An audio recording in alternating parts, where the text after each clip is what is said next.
পাবলিকে কয় যে আপনি এত উগ্র কেন ভাই, এটা আমার সিগনেচার, মানে এটাই আমার বৈশিষ্ট্য, বুঝছাও। বাংলাদেশে জাউরাদের বাম্পার ফলন হয়েছে, তাই আন্দারে কুন্দারে মাইন না দিলে না জাউরাগুলো ঠান্ডা হবে না। জাউরাগুলোর একটা বিশেষ বৈশিষ্ট্য আছে, ভাব দেখাবে হারকুলিস, কিন্তু আপনি যখন মাইর শুরু করবেন না তখন দেখবেন বিলাই হয়ে গেছে।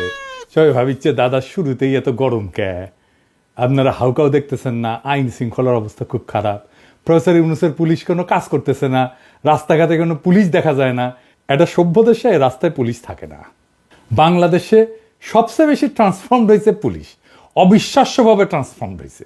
কোনো প্রাতিষ্ঠানিক সংস্কার ছাড়াই পুলিশের বিশাল পরিবর্তন হয়েছে। কি কি পরিবর্তন হয়েছে আসেন দেখি।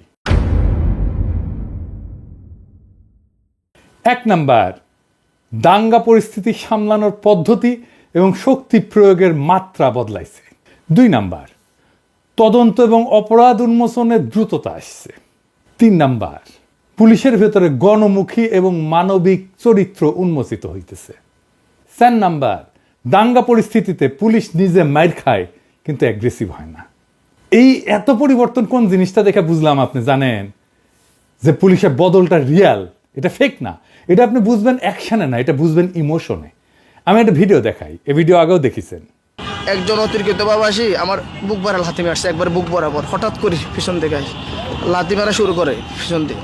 আমরা তাদেরকে না মেরে আমরা এমনি বারবার বাধা দিচ্ছি আর কি, হাত দিয়ে ডালার লাঠি দিয়ে আমরা বাধা দিচ্ছি, আপনারা আসেন। হঠাৎ করে লাথি মারছে আমার, এই আমি রোজা রাখছি, রোজা ভাঙা যাবে না, এখন হাসপাতালের জন্য আছে। এই যে পুলিশটারে লাথি মারিছে বামপন্থীরা, আমি শিওর বামপন্থীদের একজন রোজদারকে এইভাবে মারার পরে রাতে গাঞ্জা দিয়া সেলিব্রেট করেছে হারামজাদারা। আপনারা এই পুলিশের কমিটমেন্টটা দেখেন। যে কোনো ডাক্তার বুঝবে যে তীব্র ব্যথা হইতেছে ওর। আমার ভয় হচ্ছে যে ওর লিভার টিভার ফাইটা গেছে কিনা, আল্লাহ না করুক, বা তার অন্ত্রের কোনো রক্তনালী ছিঁড়ে গেছে কিনা। অমিতাভ বচ্চন কিন্তু ঠিক একই রকম একটা ইনজুরিতে পড়েছিল কুলি সিনেমা করতে গিয়া।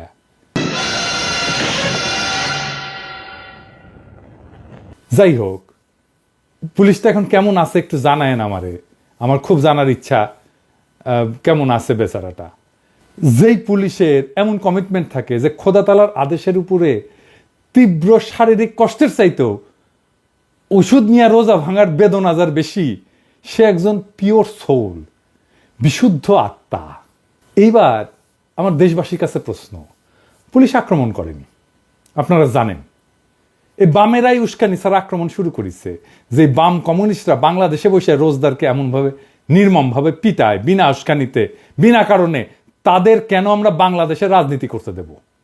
ছাত্র ইউনিয়ন তো হারমোনিয়াম বাজাবে, মারপিট শুরু করলো কেন?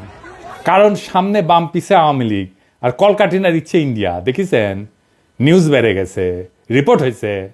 আর এই যে ভিডিওটা দেখেছেন না, এই যে গলা ফাটায় পিনাকির বিরুদ্ধে লড়তে হবে একসাথে, একসাথে মানে বুঝেছেন তো, একসাথে মানে হইতেছে আওয়ামী লীগ সহ আর কি, বুঝছাও।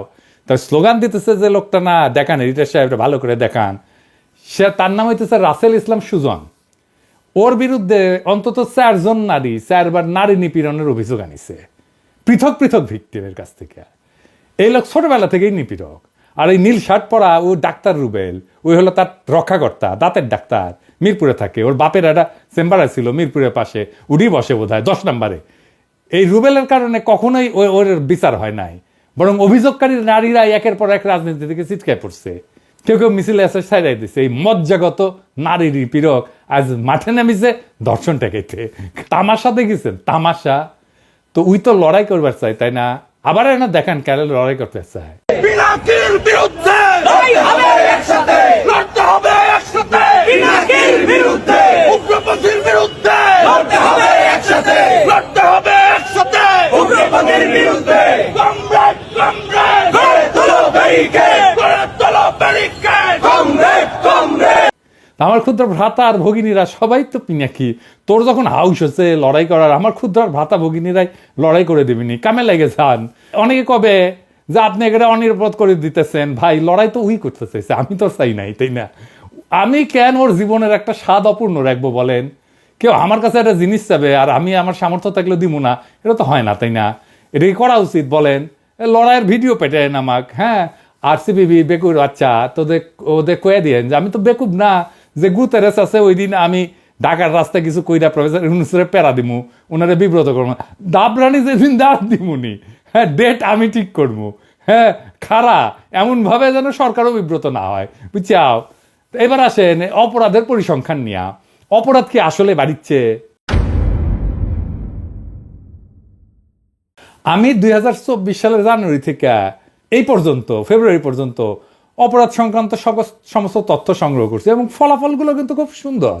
দেখেন, বিপ্লবের আগে প্রত্যেক মাসে মোট অপরাধের সংখ্যা 14,000 থেকে 17,000-এর মধ্যে ছিল, কিন্তু বিপ্লবের পরে এই সংখ্যা নাটকীয়ভাবে কমে গেছে, 8,800 থেকে 14,500-এর মধ্যে নেমে আসছে। এডিটর সাহেব দেখাই দেন। তার মানে সামগ্রিক অপরাধের হার উল্লেখযোগ্যভাবে হ্রাস পেয়েছে, তবে কিছু নির্দিষ্ট ধরনের অপরাধ যেমন ডাকাতি, চিন্তা, এগুলা বৃদ্ধি পেয়েছে, তাই না? কিন্তু এই ডাকাতি কেন বেশি হইল? আসেন এটা না বুঝে দেখি। আওয়ামী লীগ আতঙ্ক এবং অস্থিরতা তৈরি করতে 300 পেশাদার ডাকাত হায়ার করেছিল, দেখেছেন না? ওগুলোতে গ্রেপ্তার করা হয়েছিল এবং ওরাই কিন্তু কইছে যে স্বীকারোক্তি দিছে ওদের আওয়ামী লীগ ওদের হায়ার করেছে। আগে শুনতাম ফুটবল প্লেয়ার হায়ার করে, এখন দেখেছি ডাকাতও হায়ার করে। শুধু আওয়ামী লীগ না, বিএনপির কর্মীরা ডাকাতি করেছে। যে রাজধানীর শান্তিনগরে ডাকাতির সময় 10-12 জন যুবদল কর্মী অস্ত্র সহ ধরা পড়েছে। কেন্দ্রীয় যুবদলের কি অবস্থান কিছু কইছে? গত রাতে এই ডাকাতির চেষ্টার সময় শান্তিনগরে মতিঝিল থানা যুবদলের সাথে সংশ্লিষ্ট একদল ব্যক্তি সাধারণ জনতার হাতে গণধোলাইয়ের শিকার হয়ে পুলিশের হাতে আটক হয়েছে। অভিযোগ হয়েছে মতিঝিল থানা যুবদলের সদস্য আল মাহমুদ রাত সহ 10 থেকে 12 জন যুবদল কর্মী ডাকাতির সময় অস্ত্র সহ ধরা পড়ে। তাদের কাছে পিস্তল, দেশীয় অস্ত্র ছিল, জানা গেছে আর কি। কে কে গ্রেপ্তার হয়েছে আর নামটা আমার কই কি। 1 নম্বর হইতেছে মাহিদুর রহমান মোহন, ওই ঢাকা কলেজ ছাত্র দলের সদস্য। নয়ন বলতেছে যে আমার সাথে ছবি তুলিছে অনেকে, সেই ছবি দিছে, এরা দলের ওই রকম লোক না, ছোটখাটো। আগস্টের পর এই রবিউল ইসলাম নয়নি নিজে ইসলামী ব্যাংক দখল করতে গেছিল অস্ত্র সহ। একাধিক গণমাধ্যমে সংবাদ প্রকাশিত হইলেও দল কিছু কিন্তু করে নাই। 2 নম্বর মাসুদ, রমনা থানা 19 নম্বর ওয়ার্ডের যুব দলের সদস্য এবং পেশার ড্রাইভার। 3 নম্বর নূর আলম, যুগ্ম আহ্বায়ক 19 নম্বর ওয়ার্ড যুব দল। 4 নম্বর আল মাহমুদ রাজ, যুবদল সভাপতি আব্দুল মোনায়েম মুন্না এবং রবিউল ইসলাম নয়নের ঘনিষ্ঠ সহযোগী। ঢাকায় আইন শৃঙ্খলা পরিস্থিতির অবনতি নিয়ে তাইলে আমরা কারে দোষ দেব? শুধু কি একটা ঘটনা? এই যে দেখেন 23শে ফেব্রুয়ারিতে চকরিয়া থানার লাগোয়া বাড়িতে ডাকাতি করতে গেছে বিএনপি নেতা সহ গ্রেপ্তার হয়েছে 3 ডাকাত। হ্যাঁ, বনশ্রীতে ওই যে মনে আছে না যে গুলি করে ডাকাতির কথা, সবাই সে কি কাউ লাগিয়ে দিছিল, তাই না? সবচেয়ে বেশি হাউকাউ লেগেছিল বিএনপি। তো ইউনূস অথর্ব, ইউনূস খারাপ, ইলেকশন দিয়ে সরে যাক, তারপর আমরা দেখমুনি ক্যাঙ্কা করে দেশ চালানো লাগে। সেই অথর্ব ইউনূস ডাকাত দলকে গ্রেপ্তার করেছে, স্বর্ণ উদ্ধার করেছে। আর 2 ডাকাতের পরিচয়ও পাওয়া গেছে, বুঝছাও। এক ডাকাত হইতেছে আওয়ামী লীগের পোস্টেড নেতা, আর আরেক ডাকাত বিএনপির পোস্টেড নেতা, স্থানীয় শ্রমিক দলের দপ্তর সম্পাদক। বিএনপি আর আওয়ামী লীগ মিলমিশ করে করিচ্ছে। আবার দেখেন মিরেশ্বরায় ডাকাতির সময় গণপিটুনিতে নিহত হয়েছে বিএনপির নেতা। আবার দেখেন সিসি ক্যামেরা ভেঙ্গে রাজধানীর বাসাবাড়িতে বিএনপি নেতার নেতৃত্বে ডাকাতি। আবার দেখেন নড়াইলে ডাকাতির ঘটনায় এনএসআই কর্মকর্তা এবং বিএনপি নেত্রীর ছেলে কারাগারে। তো এবার আসেন দেখি বিএনপি কি বলে দেশের এই আইন শৃঙ্খলা পরিস্থিতি নিয়ে।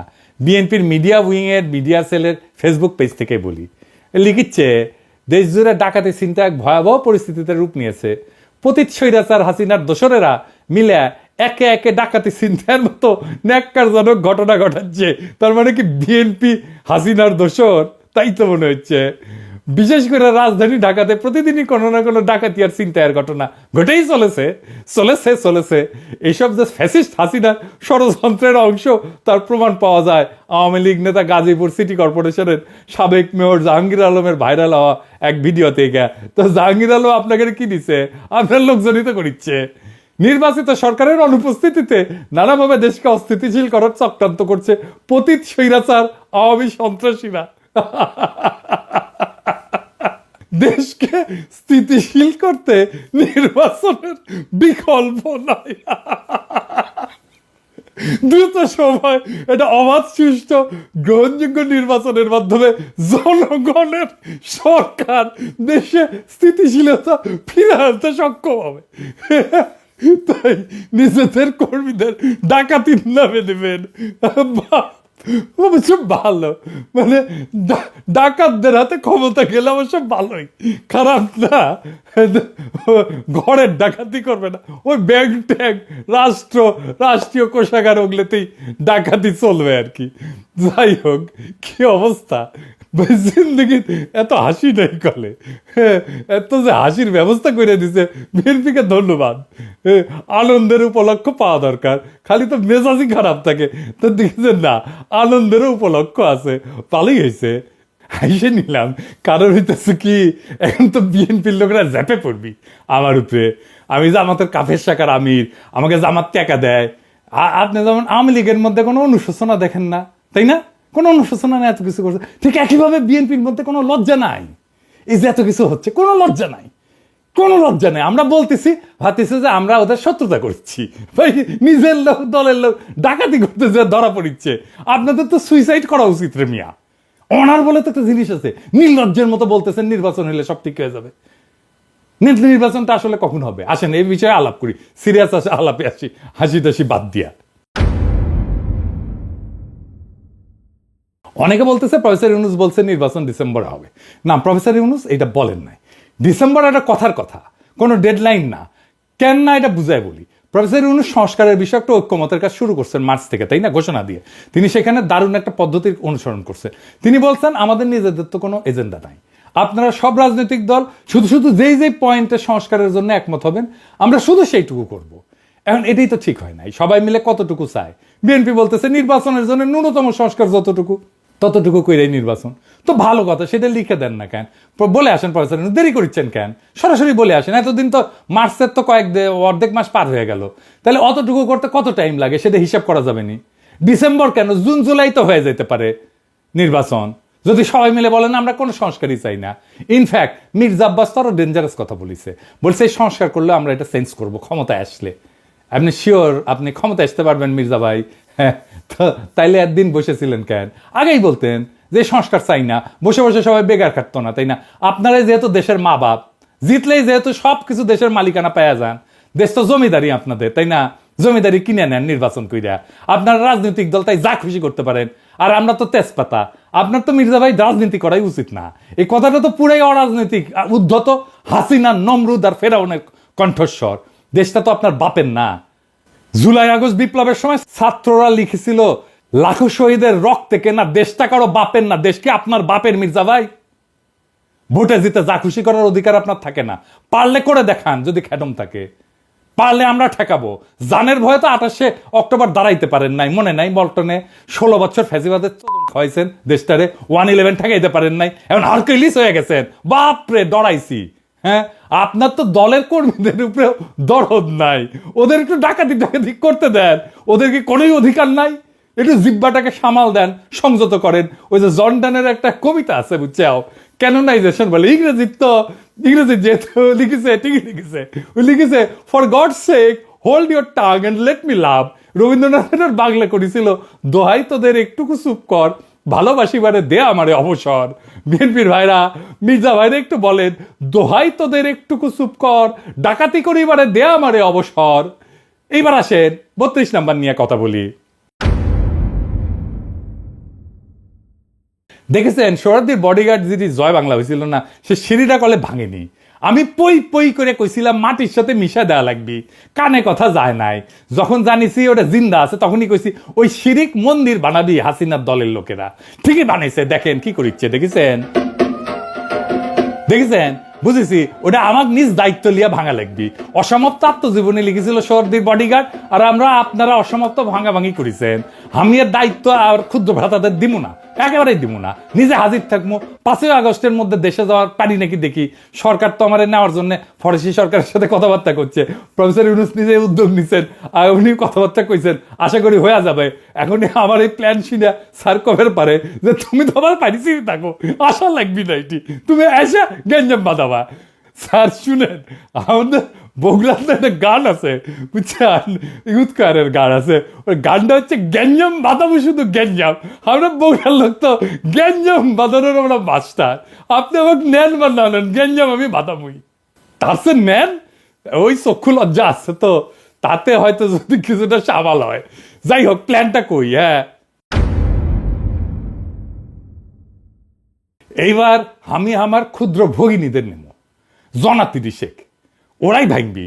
আমার কলেজ চাইনিজ বুদ্ধি, শিওর শট, কখনো ফেল করে না। আমার প্ল্যান, আমি ক্ষুদ্র ভগিনীদের লাইন ধরে সিঁড়ির দাঁড় করামু। হ্যাঁ, এক এক সিঁড়ির 2 থেকে 3 জন, তারপর উপর থেকে ওদের মাথার উপরে 8 ছেড়ে দেবো। ওরা যে চিক্কন মারবে আর সিঁড়ির উপরে যে দাবা দাবি করবি না, ওই সাথে সিঁড়ি ভেঙ্গা মাটির সাথে মিশে যাবে। এই কৌশল বড় বিল্ডিং ভাঙার টাইমে কাজে লাগানো যাবে, শিওর শট। হ্যাঁ, এবার ক্ষুদ্র ভ্রাতাদের শিখে দিয়ে একটা টেকনিক। হ্যাঁ, প্যান্টের পকেটে জ্যান্ত 8 নিয়ে যাবেন ডেটিং করতে গার্লফ্রেন্ডের সাথে। গ্যাঞ্জাম লাগলে পকেট থেকে 8 বের করে দিবেন, সুইরা একেবারে গায়ের উপরে ঠান্ডা হয়ে যাবে। জিন্দেগি তার প্যারা দিবি না গার্লফ্রেন্ড। প্যারা দেওয়ার চেষ্টা করলে না, খালি প্যান্টের পকেটে হাত ঢুকাবেন। 8 থাকুক আর না থাকুক, একেবারে ঠান্ডা। বুদ্ধিটা ক্যাঙ্কা।